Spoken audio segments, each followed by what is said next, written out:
we looked back at Company of Heroes, we really loved what we had produced. We love the game, we love the franchise, and there's a sense of tone and pace and immersion and authenticity, and we wanted to maintain that.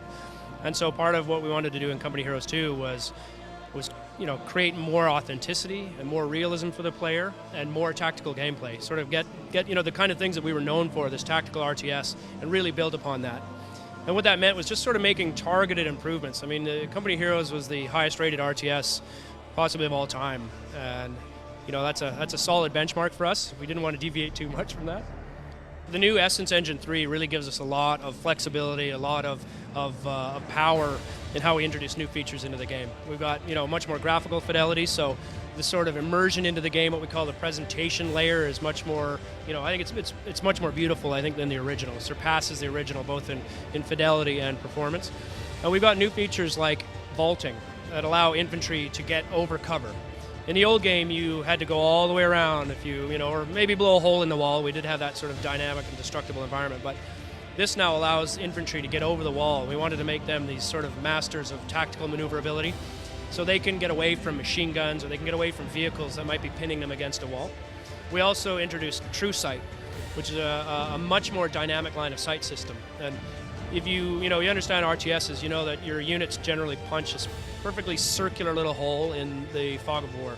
But in Company Heroes 2, it's much more dynamic, and so you can only see what your units can see, and so there's this layer of tension all of a sudden that emerges on the battlefield, because it's one of the first games, RTS games for sure, that I've played where I've actually jumped. There's sort of, I come around the corner and there's a tank there that I couldn't see because it was hidden behind a building. And there's sort of this emergent layer, coming out of the gameplay where players are really starting to learn to take advantage of line of sight blocking for setting up weapons and machine guns and ambush type weapons, things that we couldn't do in Company Heroes. Company Heroes 2 is set on the Eastern Front, and you're part of the Soviet army, engaged in brutal frontline combat trying to force the Germans out of the Soviet Union. You're protecting the soil of Mother Russia. And we look back at World War II and we think about the sort of D-Day landings and the fight in Western Europe, and not to belittle it, because it was a very important event, but the vast majority of the war happened further east. The Germans lost 80% of their combat casualties on the Eastern Front, and so there's this huge epic environment of the largest battles of the 20th century were fought on the Eastern Front. I mean, we're talking battles engaged millions and millions of soldiers, and so it's something that we don't really get to experience as Western developers and as Western game players. We've got no idea of what the Eastern Front was like, and we want to be able to bring just a little bit of that to the player. The Russians like to talk about general snow. We showed the snow in this demo, and how the snow encumbers infantry units and makes them slow down. It actually forces them to take paths, like the roads and things like that, to make them move more quickly. But that also allows smart players to use that knowledge to their advantage, and being able to put mines and tripwires and things like that to ambush players using the roads.